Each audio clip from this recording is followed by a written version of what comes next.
Perkins. Awesome. All right. Hi, everyone. Thanks for joining. We're going to get this show on the road. So I'll start with a quick intro to myself, and I promise I won't bore you with it. I'm Seth. I am your host with the most. Currently the executive director at Dastagir. We're building the Alibaba for emerging markets in the form of a B2B marketplace. Raised a bunch of money, doing a lot of good work. Alhamdulillah, journey is going really well. And today we're here to speak to Mr. Amir Khan and Mr. Atif Khan, both co-founders of Alkira out of California. It's a massive cloud networking enterprise startup. And I'm so sorry that I don't have Mr. Atif's intro handy with me, but I do have Amir's that I want you guys to hear before we get into the thick of it. Amir is one of the most accomplished Pakistani American entrepreneurs in the Silicon Valley, with a $600 million plus exit. And his current startup, Alkira, has raised funds from some of the largest global VC firms that you all know. They're household names. So both of these gentlemen will be sharing their experiences, challenges, and advice for young budding entrepreneurs. And then at the end of our talk, we'll also take questions from the live audience here. So getting right into it, Amir Bhai, I want to start chronologically with your journey, in the tech space in the US. We were just remarking about how you started your career a year before I was born with Cisco. But because you started in the early 90s, right, you've seen a lot of waves in tech, that massive enterprise era with, the dot-com bubble, the rise of mobile products. So what's that been like, being in Silicon Valley on ground? Sure. Let me quickly introduce Atif also. Atif has been part of the same journey. I joined Cisco in 1991 and Atif joined in 1992. So, so we've been part of this computer networking industry for a long time. And Atif is one of the experts in what you call routing and considered to be, he's our CTO and considered to be one of the top authorities on networking in the industry. When we joined Cisco, there were only 300 people and there was no internet. Wow. The internet was being created. I mean, as a matter of fact, this is pre-internet, right? So the companies had their internal networks, and then some companies connected with each other through some other mechanisms. TCP/IP, which is the protocol suite that we use for the internet now. Right. At that time, it was not known whether we were going to standardize on that or the OSI layer. So that's how prehistoric we are. So, but it's been a great journey. I mean, we ended up building the internet, and Atif was a key part of that at Cisco. We designed the largest networks of the service providers, which interconnect everything across the industry. And that's the history of Cisco, right? When we started working with the likes of UUNet, which was acquired by, I think, MCI. And, those companies, a lot of people have forgotten about. And I think MCI was acquired by now what's called Verizon. So once we built that internet, that's when people started working on applications on top of that. So, I don't know if you remember Netscape. That was the first browser, right? So people started, going up the stack and trying to build the web interface and then applications around that internet. It's like, the airplane industry, once you build the hubs across different countries, inside different countries, then a lot of other businesses start popping up. And now what we know as the internet or Web 2.0 or Web 3.0, those concepts are all built because the internet exists, because there's interconnectivity end to end. So that's our journey. We've been part of this networking industry from the beginning, from the late 80s, I would say, at the University of Colorado, and then Cisco and many other companies. And then we built Viptela, and now we are building a networking company inside the cloud, So to optimize the cloud across multiple hyperscalers like Amazon Web Services, Microsoft Azure, GCP, Oracle, in the future, Ali Cloud. So we have a common infrastructure that we have built across all these clouds to simplify the enterprises' journey into the cloud and enable them to very quickly onboard and secure and scale their infrastructure. Fantastic. And I mean, that's kind of like a nice thing to be able to boast, that you were involved in building the internet. That's not something we hear every day. So that's amazing. So I want to then, understand more about Viptela, which was your first venture and perhaps we can have Atif here step in and describe his experience first. I really want to understand first how you guys identified that gap in the market and what that journey was like in taking the plunge for your first own venture. Yeah. So I'll let Atif speak also, but quickly introduce why we did Viptela. At that time, large enterprises, and you can think about any large enterprise in the US, right? They had their own network infrastructure to interconnect their branches and the compute and storage, which used to reside in the data centers. Right. And and these networks were very large scale. You could have 40, 50,000 branches in some cases for large banks at that time. Now there are less branches as we move along, more things are online. So wide area networking was done by, using services from the likes of Verizon's or AT&T's of the world, or, large companies like Singapore Telecom or NTT across the globe. Right.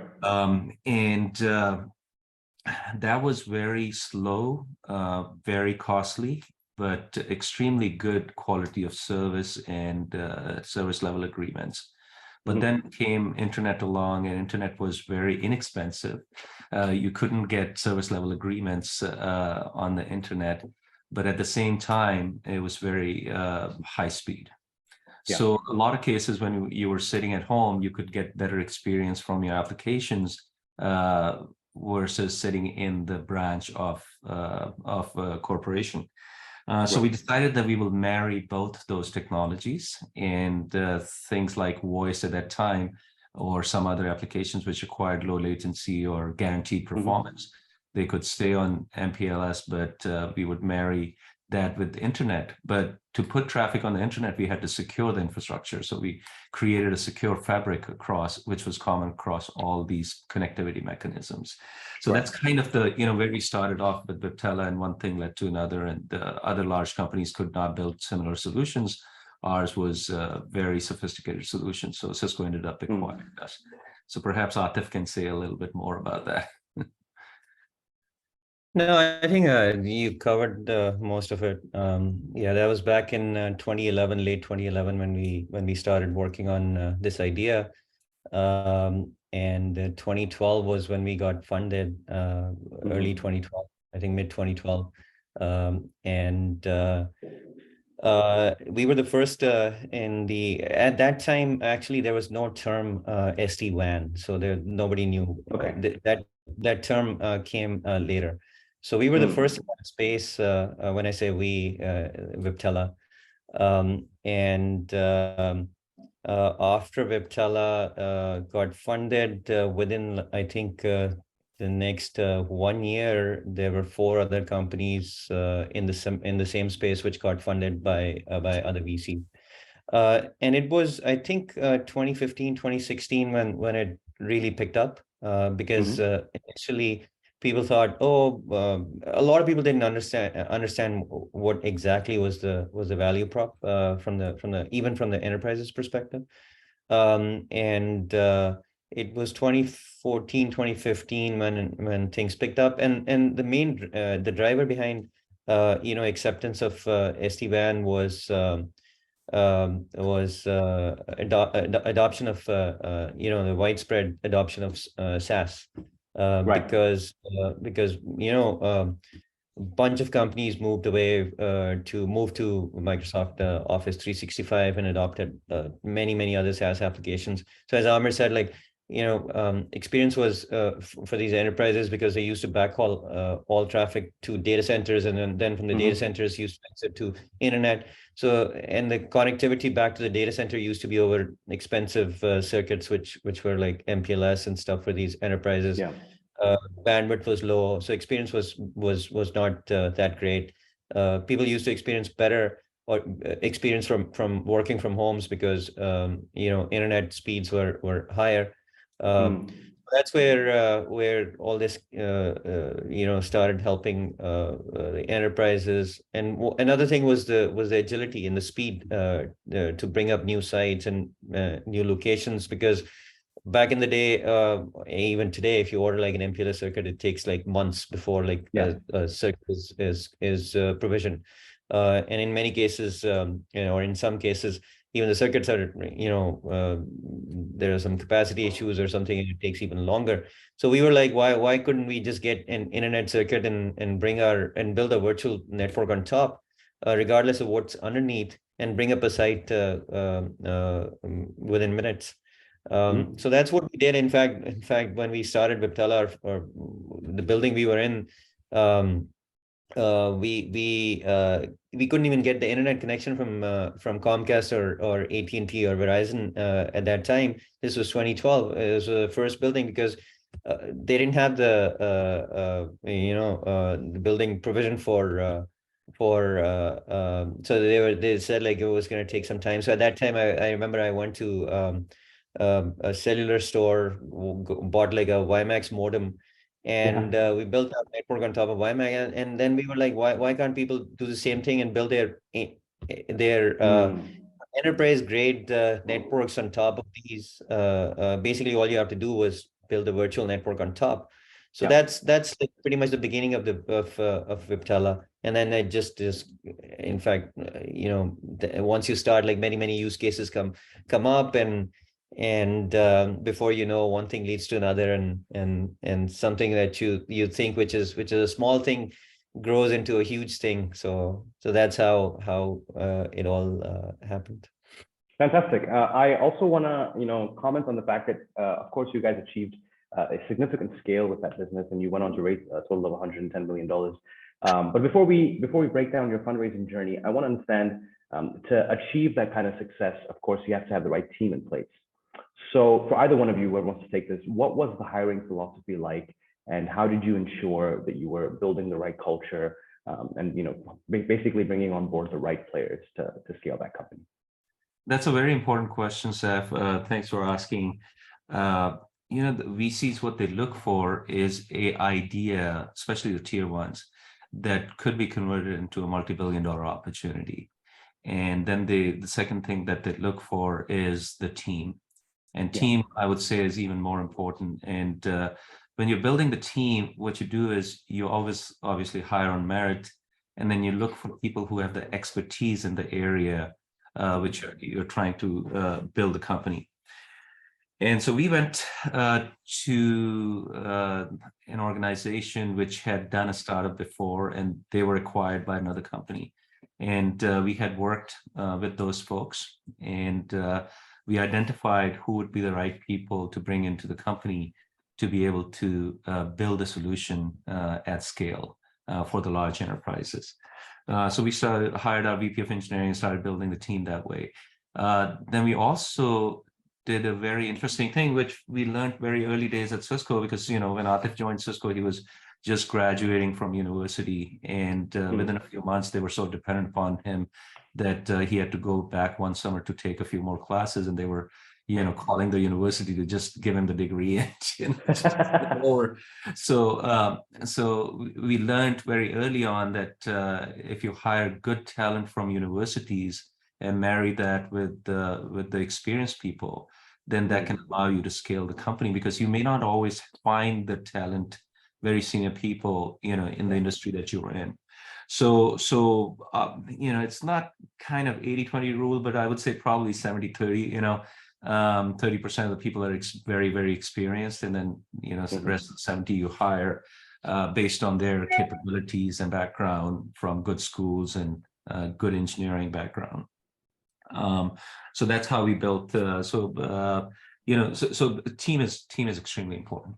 And then the third piece I would say is when you're trying to execute on the vision, you have to stay focused and not let people do unnecessary things, because it's very easy to get carried away as engineers and build a very complicated system, and also unnecessary feature sets, right? Not going to be utilized much. I mean, even if I look back at Cisco or some of the other companies, a lot of the stuff that gets built, it never gets utilized by the customers. and then you always are focused on, hey, why did we build it, and should we just get rid of it? Even if one customer is using it, it's very hard to get rid of the features that you build. So you have to be very, very careful as product management team or engineering team to make sure that you try to build only the necessary stuff, and for that you need a lot of experience. So Atif, perhaps you can add to that. Yeah, no, one of the most important things is, as Amir said, like focus, and you have to, whatever you're building, you have to build according to a use case, or you have to, see like what is the actual problem that you're solving for the customer. So what are the pain points which you're solving for the customer? So having a use case and not like, just doing a science project or something. So that just takes you in a different direction, and then you're way off usually. So our thing was always, like in the previous company as well as this company, that whatever we are doing, there has to be a use case for the customers that you're solving, and stay very focused on that. So obviously you have to look for, you have to have a vision, and you have to work towards that vision. And there are certain things which you come up with, and which you believe in, that which are going to be required and which you have to do. But at the same time, you have to be very focused on what you're building is like, is going to be used, and it's going to be helping customers solve a pain point. So use cases, our approach has always been use cases, and we always work with the customers and make sure that we validate those use cases with them. So having a set of customers also who trust you, and you trust them, especially in the beginning when you start, that's very important. And luckily we had a few of such enterprises which trusted us, and in both companies, previous one as well as this one.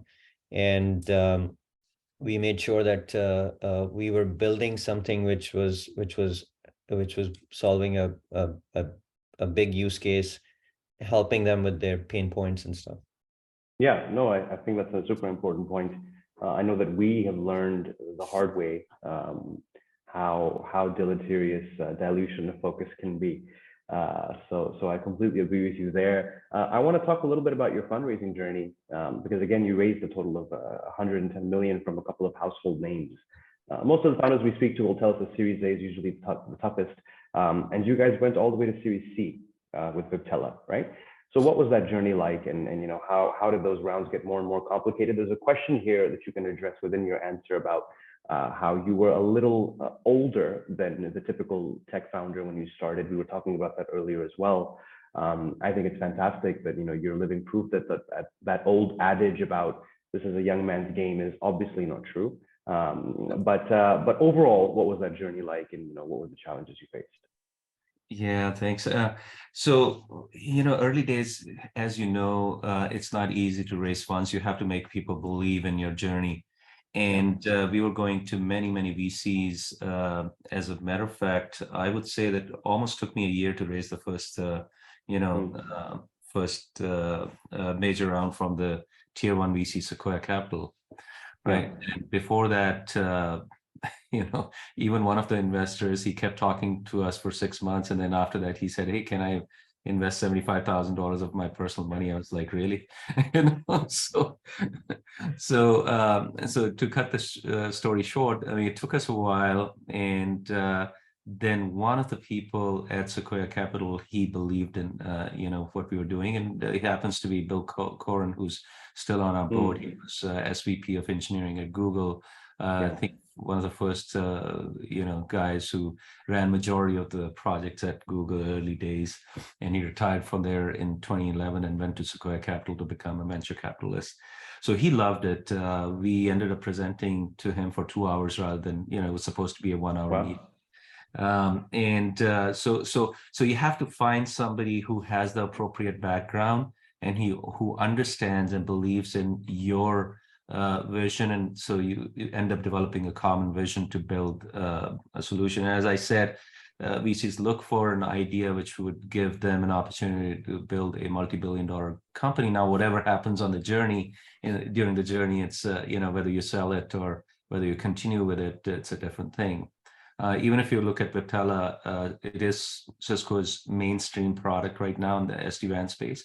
It's a multi-billion dollars a year type of project or product for them even now, right? So you feel proud of that. So it's not easy to raise money, but once you find somebody, then Sequoia gave us $8.5 million in Series A. We didn't have to go to anybody else. It was just one check.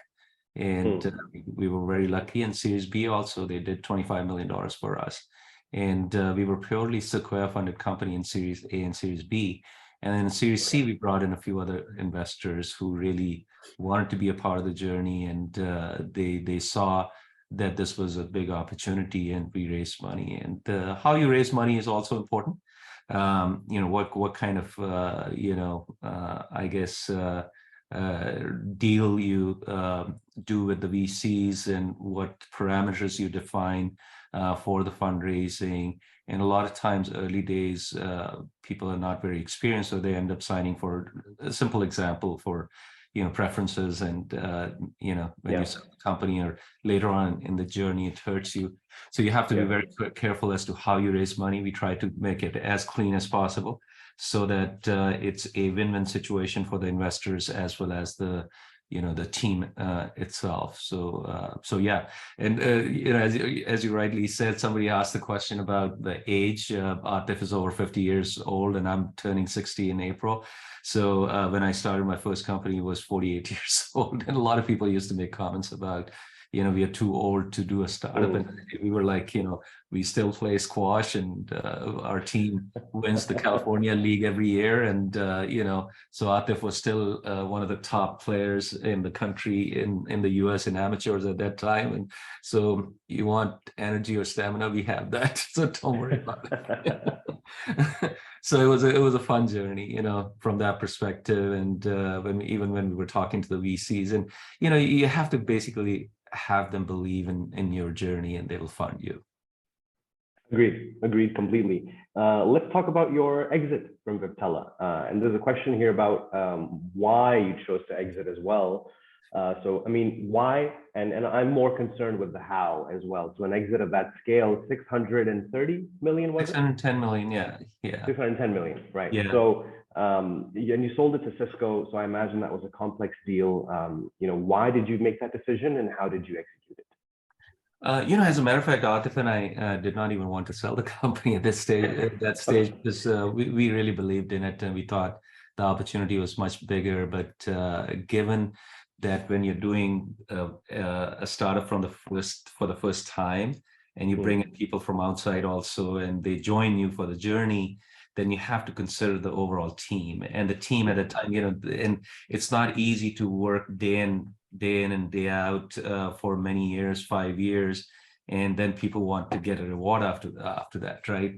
Very few people have the stamina to go for 10, 15 years. So some of the team members, they said that we would like to sell the company. So we said, sure. I mean, this has to be a journey together, or, either we do it all together, or we just, sell the company, and we can all do different things in the future after that, right? So when the next opportunity comes, so we decided to sell the company at that time. And because we had the background with Cisco, we knew a lot of people at Cisco, and we were competing with them. Our first customer was Gap, second customer was PNC Bank. And people don't beat Cisco at their game that much, especially in the wide area networking historically. So our second deployment was 5,500 routers or nodes, across 2,750 branches of PNC Bank. That's considered to be a fairly good size or large size network. And Cisco was shocked that how can a startup come and, replace all the Cisco equipment. Steal our lunch. Branches, and then we were winning many, many more customers. And later on, Cisco went on to, win much larger banks and financials and other customers.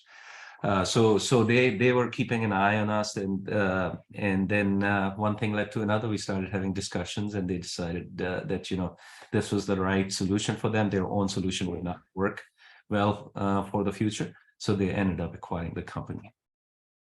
And were you approached by Cisco, or did you make that bridge yourself? It was kind of mutual at that time, because at that time the team also was interested in selling the company. But I always say that companies are bought, not sold. So you always should have the buyer come in and be patient. Yeah. That's when you can make the best deal, So as for the young founders here, and also for me, what should we be wary of? What should we keep in mind when trying to go through that? Something similar in terms of M&A. So, you got to be careful. As I said, I mean, your main purpose is to continue to scale the company and build a solution which is, better than anything else that exists out there. Yeah. And if you are able to differentiate yourself from that perspective, people will keep an eye on you and they will start to partner with you. And as you're going through that journey, some of them may decide that, hey, this makes more sense for us to buy. So when they come to the table, that's the best time to make a deal, right? But if you approach them, then you're selling the company. Yeah. And then it'll be basically on their terms. So I always tell the entrepreneurs that focus on building the product as if you are, going through this journey to take it public or turn it into a multi-billion-dollar opportunity. Things will happen on the way. So stay focused on your ultimate goal, that you're building one of the strongest products or solutions in the industry, and then good things will happen. Fantastic. Now let's come to Alkira, which is your current venture. So similarly, tell us about how that journey began. First, let's hear what Alkira actually is for, I'm sure a lot of the people in the audience aren't familiar. Yeah. So Alkira, first tell you what it means. It's a word in the Australian native language, Aboriginal language. It means sky. So interconnection of clouds, basically. Yeah. So, it was interesting. We were looking for a name with an A, because when you get listed, people list you at the top of the, whenever you go to a conference or stuff like that. Yeah. So it's interesting to take that perspective, and then you look for a, name that you can find a domain name for, right? Yeah, of course. Also, it needs to mean well. Like Viptela was virtual IP fabric. VIP is virtual IP. Internet protocol, and Tela is fabric in Spanish. I get it completely. This is why we spell Dastagir in the weird way that we do, because we couldn't get a domain. But yeah. So you look for a meaning and also look for a domain name. And so Alkira was started because we were looking at the cloud starting to take off, and we started digging deeper, and said that AWS or Azure or GCP, even though they have done really good, provided strong capabilities on the compute and storage and application side, but they don't have the networking expertise that we bring to the table. And they were lagging in many ways, whether it was, end-to-end policy infrastructure, end-to-end capabilities to segment the network, or provide, segments to bring in partners to secure the infrastructure in a certain way, or scale the infrastructure, make it highly available, and disaster recovery type things were not built in. So basically, it was automated from the compute perspective, but when people built the network, it was being done manually. Then what's the point of the cloud, right? So we took upon that and decided that we are going to build a solution which is going to look like one across all clouds from the connectivity perspective. And then after that, it's easy to spin up the instances or virtual private clouds, which become kind of the end nodes for this networking solution. So what used to take, I would say, months or years to build, we can get it done in hours or days, right? That's how quick it is. So basically, we are transforming the networking industry that Cisco built, or Juniper's and other companies built, to truly virtualize that infrastructure. You will still need the physical infrastructure to have interconnectivity, but we are creating an abstraction layer across all these clouds to make the journey for the enterprises easy, provide that agility, and provide the ability to build a secure infrastructure. We are not doing security ourselves, but we are, building it in a way that you can secure your boundaries much easier from connectivity perspective. And then how do you operate the network, over a long time? So it's a very complicated undertaking for any startup, and proud to say that we have largest of the largest customers now, and we are starting to scale the company, and the customers are scaling with us. So any AWS customer, Microsoft customer, GCP customer can use us to build that. I'll give you an example of one of the stock exchanges who recently deployed our solution. One use case is for bringing in partner connectivity. So they have a lot of partners, like 1,000, 1,500 partners. Yeah. And today it takes them months to onboard a partner into their network. And to them, it translates into the money, right? Yeah, because the longer it takes, they're not making money during that time from that, overall opportunity. And so with our solution, they can literally do it in maybe about 2 hours, right? So that cuts down their overall time to market, or time to enable the solution for their customers, right? So if you're bringing value to the customer, they will deploy you. And, mind you, we are competing with the largest of the largest, right? Whether it's Cisco or AWS's of the world or Microsoft's of the world, there's some overlap with all of those solutions. And your solution has to stand out on its own to be able to consider a viable solution by the large enterprises, because, their bread and butter runs on that infrastructure. And, so we are very fortunate that we were able to build something which is substantial. And now we're in the growth phase. Atif, definitely. Add anything to that? No, it's great. It's been like 4.5 years now, almost 5 years. It's going to be 5 years in May. We started back in May of 2018, and now we think that networking in general is changing. Before it used to be that networks used to connect sites to data centers to data centers. But now majority of the traffic in any enterprise environment is from the user to the cloud or to SaaS, which is over internet. Data centers are there, and they will be there for on-prem data centers for many years. But majority of the expansion is on the cloud side, and majority of the enterprises are now building products in the cloud. So now you have to change your networks accordingly as well. So now you have to build those networks inside the cloud, because what used to be outside is still outside, but majority of the expansion is inside the cloud, and it's not just one cloud. So many of these enterprises have hundreds or thousands of SaaS applications which they have adopted. They have adopted multiple public clouds as well. So now a network which used to be just outside connecting sites and data centers together is now more of inside the cloud than outside. So you have to bring traffic into the cloud as quickly as possible. You need to secure all of that connectivity, because it's not your standard four-walled type of a network.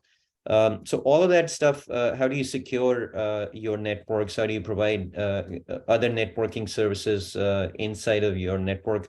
Because I don't believe that networking is just about connectivity anymore. It's not about connecting point A to point B anymore. It's about, security needs to be inherent inside of the network. So all of that stuff. So we took all of that into consideration, and the complexity of building all of these such environments.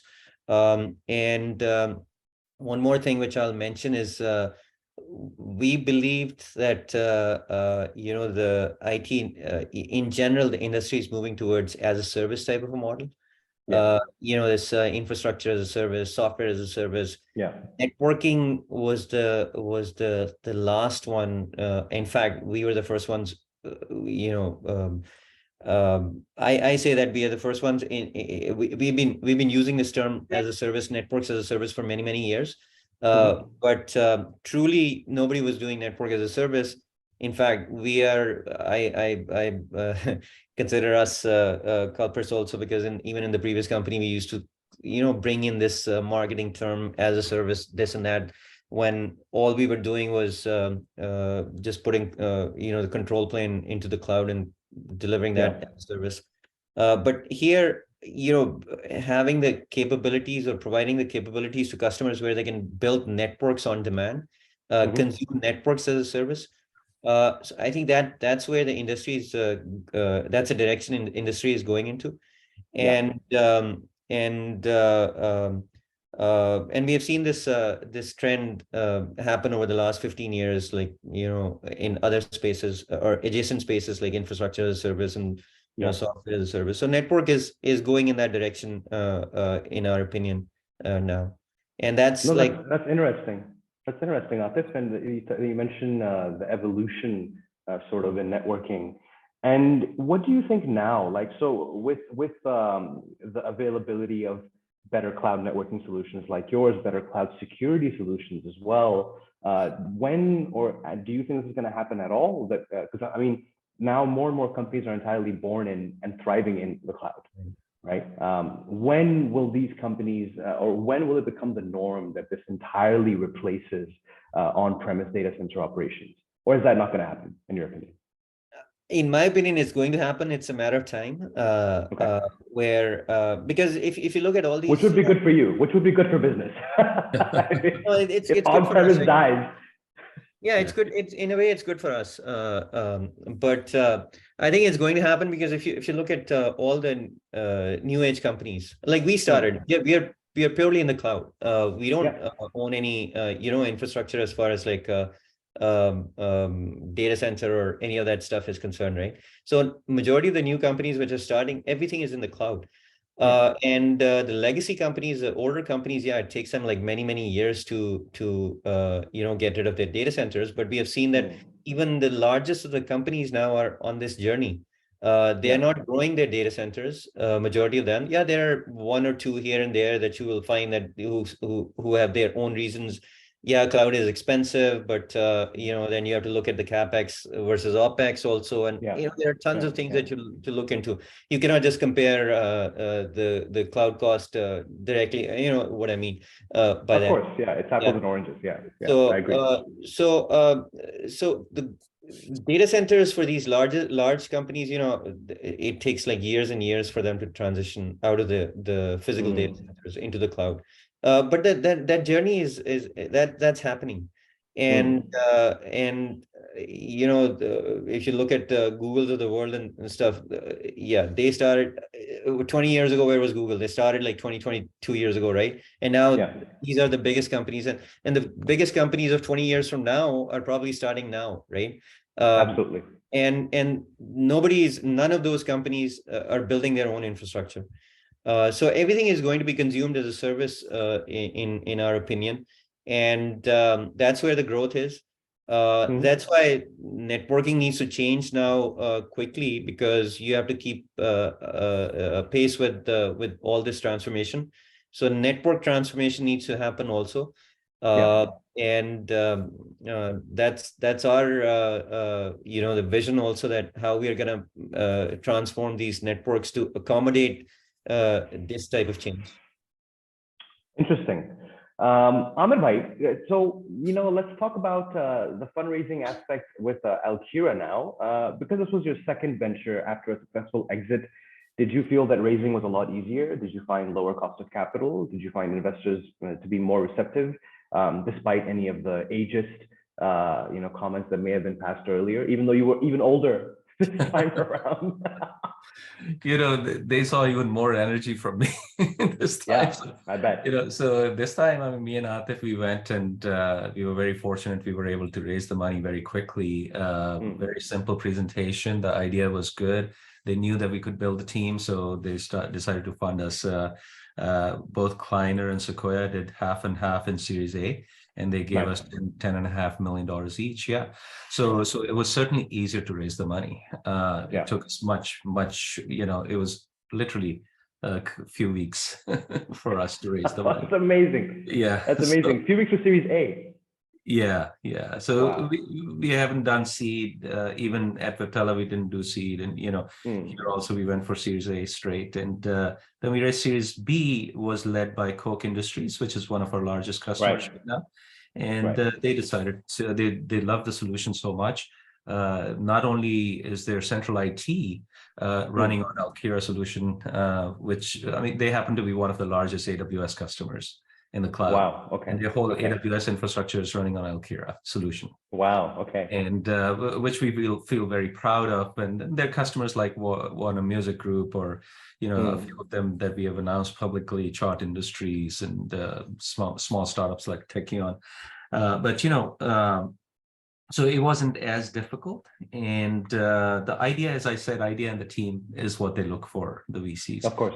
And we are very fortunate to have the top tier VCs in the world, basically. Yeah, no, this is super inspiring. And I also want to understand, you keep referencing some of these really big names in your client list. So what was your route to market like? I mean, how did you break in and just nab these Fortune 100 customers? And you also mentioned that you're directly competing with similar product lines at Cisco and Microsoft. So how does that happen? How do you take on these sharks? Yeah, so it's what I say, co-opetition, right? I mean, in some ways we compete, some ways we partner with these large companies, right? We utilize the car. As a matter of fact, for Microsoft, one of our customers, they migrated from AWS, and it took them 2 months to do that, about 130 VPCs or something. And otherwise it would have taken them, a long time. I mean, many more months, or maybe over a year. So our solution is very agile, and it helps customers move very quickly. As far as acquiring large enterprises, like Koch Industries came to us because they were a customer at Repella. They knew us. They said, "Oh, these guys are going to do something interesting, so let's start talking to us." And then we met with them a couple of times. Atif and one of our directors of sales engineering, they went to Reno, Nevada, sat down in a room, and they replicated what they had done on their own in the cloud in 4 hours in a meeting, versus it had taken them almost over a year to get that done, right? And they were so excited about the overall opportunity, because nobody wants to spend that kind of time to enable new projects in their company, because it translates into direct money, right? And so they started deploying us. They helped us significantly in coming up with the product requirements. Also, of course, you have to be very careful that you don't do anything specific to a customer when you're trying to build a market, right? Or building an industry out of this, right? So you try to filter out, what is absolutely needed by them, and what is going to be applicable to majority of the customers, right? So that's what we built. We built a very generic solution which applies to many different industries. It is very specialized and very focused approach, but it applies to many verticals. Excellent. That's a fantastic approach. Gentlemen, I think these are all of my questions. Let's take some from the audience here. So we've got one question about, how has Alkira been impacted by the economic slowdown, if at all? Yeah. So as far as economic slowdown is concerned, it seems like things have accelerated for us over the last 6 months, because everybody wants to save the money. So we are very fortunate. We don't ship any hardware. We don't ship any software. We are a SaaS company. And that's happened for the first time in the computer networking industry. There's no other solution which is completely SaaS-based solution in the networking industry on demand, right? No other solution. No other solution that we can think of. Yeah, right now, there are other solutions which compete with us, which are DIY solutions, which you have to deploy on your own, but they're not as a service, right? And they're trying to do the abstraction over multiple clouds, but it's done in a very, very different way. So the largest customers are coming to us. And as a matter of fact, some of our competitors' customers are coming to us also over the last 6 months, because they see us as a much more futuristic approach, and solving problems that they haven't been able to solve, and scale also, right? Deploying large scale solutions. Anybody can build with 10, 20, 30 nodes, but when you have thousands of nodes or thousands of PCs, that's a very different scale. And those solutions take a very different approach to problem solving. So yeah, I mean, it's been quite an exciting journey from that perspective. Yeah. Did I answer your question? Sorry, I lost my thought. No, I mean, I think you did. You're not impacted. I mean, or you're positively impacted. We're not impacted. Slowdown. Yeah, we are not impacted by a slowdown. We've been very fortunate. There's some customers who are cutting the cost, but they're saving money, so we end up saving the money. Like one of our customers, they deploy 80 firewalls in their that particular portion that they're using us for. They cut it down to 16 firewalls. So we save them a lot of money because of the way we do things, the way we automate things and make them intelligent. And so as long as you are saving money to the customers, you'll be fine. That's awesome. I think you've got that's a fantastic example of product market fit. We've got another question here. Don't know who this is from, but they are a 2-person startup, both with an engineering background. They believe in the product, but what is the net skill set that they should acquire in their team? Is marketing the next most important skill? Yeah. So I would say that, there are a couple of ways you can go about, whenever we don't understand some subject, there's so much knowledge available on the internet. You just go on the internet and try to figure it out. Even with ChatGPT, you can ask it questions and it'll answer you the questions nowadays. Right? So, so acquire the skills to a certain extent. You don't have to have deep knowledge, but you can do enough, learning from the internet. And the other thing is you can get some advisors, right, who understand marketing. And they can give you an advice. And if you have started a company, you're intelligent enough to be able to learn a little bit more about other adjacent areas. That would be my take. Atif, any advice from you? Because you're both engineers, essentially. Yeah. And we acquired a lot of skills on the fly to build a company. So, yeah. And I think there was another question, which is, does Alkira have team members in Pakistan? We don't have any direct team members in Pakistan, but we have outsourced some functionality to contractors in Pakistan. Lovely. Next question is, when you two started building Viptela, or I suppose this applies to Alkira as well, is there anything you wish you had known now, looking back? You learn a lot of things. You have to course correct if there's something wrong very quickly. If you don't do that timely and you think about it, procrastinate, then, that can bite you later on. So if something is wrong, it's wrong, just make the decision, move on, And that's the biggest lesson that we learned, because as human beings, our nature is to be nice and not impact other people. But you have to always take this perspective that if that person is going to be there, how is that impacting the rest of the 100 people, right? So rather than focusing on that person. So you have to make decisions very quickly. That's what we learned. And we all obviously look back and say, should we have done some of those things quicker? Now we are much more, I guess, experienced in building startups, and if something is not working, we address it right away. I think that's the biggest lesson that we learned. Yeah, agility, I think, in making decisions is super important. Especially the chemistry in the team is very, very important.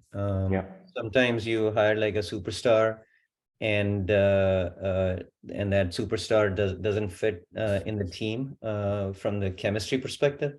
So it's more important to have like a good chemistry among the team members, because otherwise it just doesn't go anywhere. We always make, or everybody makes mistakes, and we make mistakes also. So I always say that as long as you don't repeat the same mistakes that you made in the previous company, and you make new mistakes, you'll be fine. And if you repeat the same mistakes, then you're doomed. But to me, chemistry is the most important thing. You hire good people, but sometimes you end up hiring somebody who's really good at what, or he or she is really good at what they do. But if it's not a fit from the chemistry perspective, then you have to make the change very quickly. Agreed completely. I'm sure you guys have read No Rules by Reed Hastings, the CEO of Netflix. He talks about this. He says, don't tolerate brilliant jerks. The cost to teamwork is too high. So if anyone is damaging your company culture, then it doesn't matter how much of a genius they are. Next question here is, any suggestions for Pakistani startups on how to approach Sequoia and Kleiner, or I suppose similar tier 1 funds to raise money? Yeah, I mean, the VCs, they take a call from anyone. That's what I always tell people. You can directly try to approach and send them questions, and if you are inspiring them with your message, they will certainly take a call with you and talk to you. The other way is that if you, and again, you need to have command over your, field, and you have to have knowledge.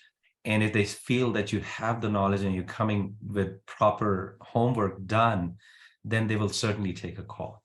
Or you talk to some experienced people and say that, hey, can you review this for me and provide me with guidance, and maybe can you make an introduction? And that's another way to that's usually the best way. So never be shy of reaching out to people. Worst comes worst, you won't get there, but you have to keep trying. And that's what we did, right? When we were reaching out to the VCs, we talked to our friends, we talked to our, so you have to do your homework and find out who are the right fit for you, as I said earlier, right? Who are the VCs who are the right fit for you, and then approach them through different mechanisms, right? VCs are there to listen always, because they don't want to miss out on an opportunity. So whether it's a tier one or any VC, they're always looking for new ideas. That's how they fund companies. So they will listen to you, so don't be shy. Agreed completely. Also important to mention for whoever asked this question that both Sequoia and Kleiner are now invested in Pakistan. Kleiner's Mahmoud Hamid is invested in Tajik, which is another B2B startup. And Sequoia is invested in D-Bank, which is a digital bank play in Pakistan. So both are now, as in they're past that stage now where they were parked for the longest that we're not sure about Pakistan. So that means they are open for business for Pakistani startups. So you absolutely should be sort of, shooting your shots. And Seth, let me turn that question around to you. I mean, mashallah, you have done so well in the Series A, largest, I think, Series A of the Pakistan history, right? $37 million. And but we didn't have a tier one VC. No, but still, I mean, raising that kind of money is an inspiration for anybody across the globe, right? So maybe you can share your experience as well. Yeah, I mean, we were sort of commiserating about how difficult the Series A can be. And again, in our experience, talking to other founders around the globe, everybody sort of shares the same sentiment that it really is the most painful, and then B and C, and it sort of gets easier as you go along. We also raised that round on the heels of the downturn sort of trickling in. So it was definitely very difficult, but we were lucky to find a very true believer, like you were talking about finding the right fit, finding someone that believes in you and your product and your vision, your journey.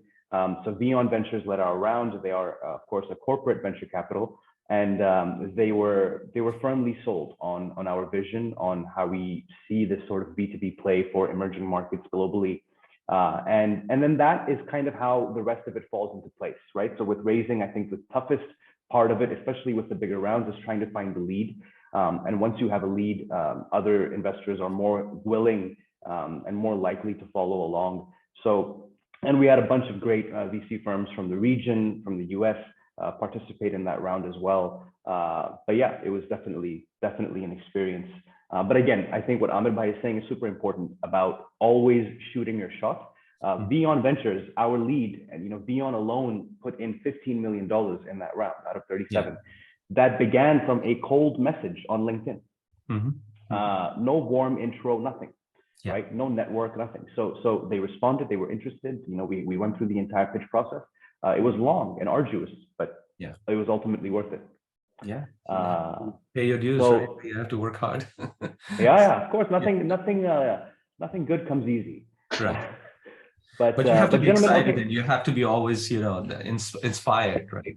And you never give up. I mean, that's one thing you have to learn, is that you never give up. I mean, that's what a reason for success is, that no matter what happens, you keep going, You fall, you raise stronger, right? Always. You keep going. And people ask us, what inspires you even at this age? It's just the fun factor. I mean, we want to be useful and, leave a legacy behind. And, as Pakistanis, we need to show the world also that, hey, Pakistan is a good country. People are great.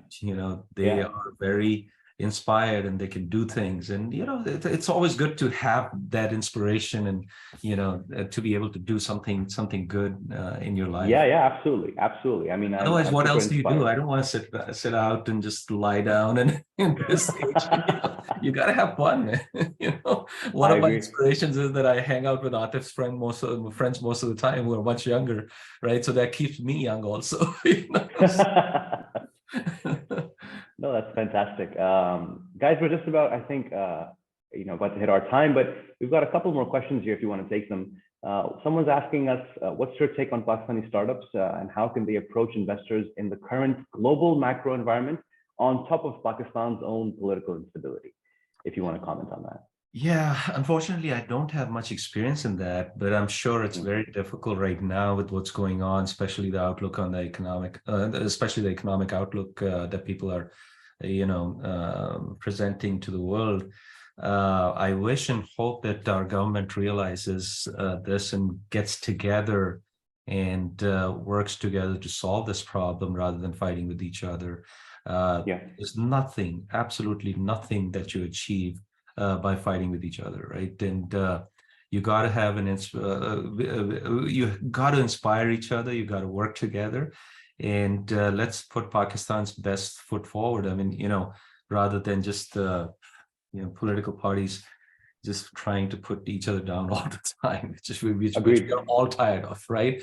We want more people like you coming, Saf, frankly, coming forward, and I think that's how the country is going to change, because we are let's have more kids inspired to greater things so that the wealth is distributed. Right now the wealth is very concentrated in the country, and that's why there are very few people who end up making a decision for Pakistan. The more widespread the wealth and power is, the more people come up and educate themselves and do great things, the more it's going to be distributed, and we'll truly have a democratic country.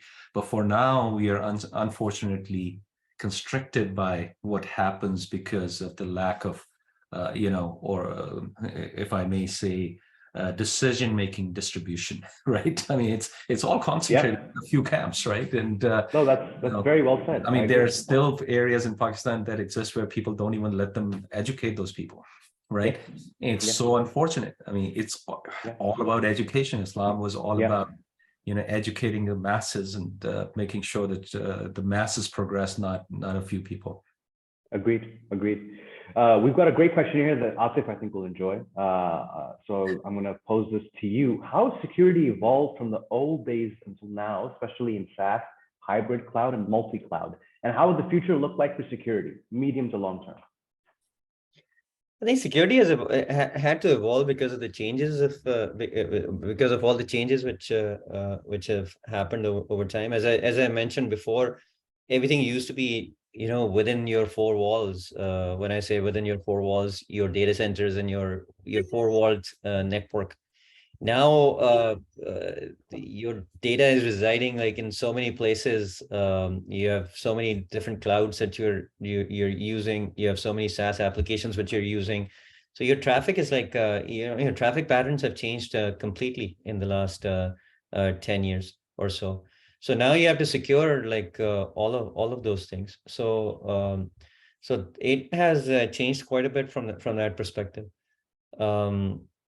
And going forward, as I said, like every time you build a network, you cannot just focus on connectivity. You have to focus on connectivity plus security, right? So security has to be built in, because there is no network without security. And it's not like you can just close off your perimeter and that's it, because now it's not like everything is residing inside of you. It's all scattered, right? So it's all distributed now.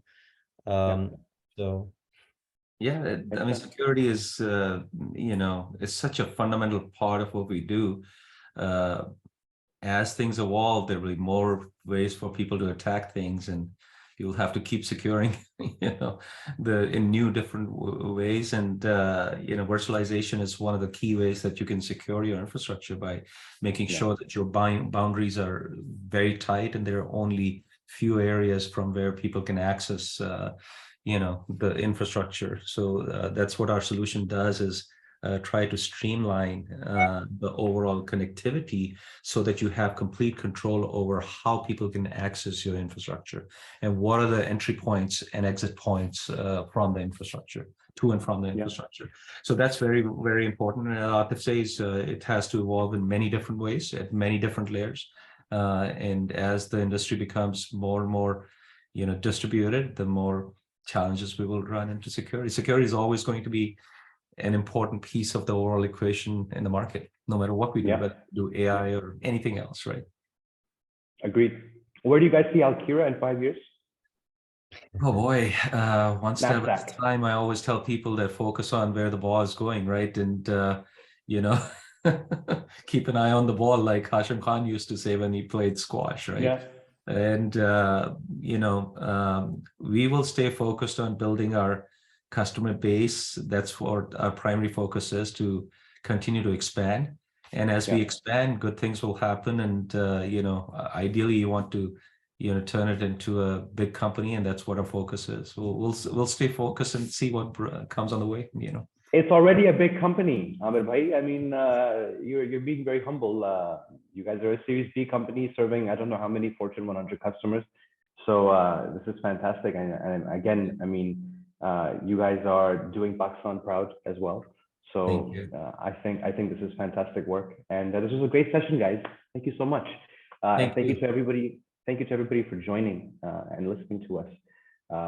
To everybody in Pakistan, have a good night. And to everybody in California, have a great rest of the day. Thanks. Enjoy your weekend while it lasts.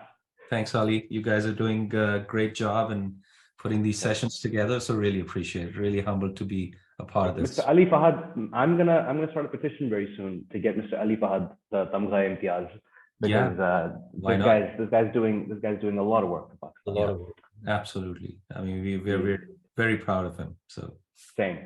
He's a gentleman and a scholar. So thank you, Ali, and thank you, Amir and Atif. Have a great day. So much. Thanks. Very nice to meet you. Yeah. Likewise. Take care, everyone. Khudafis.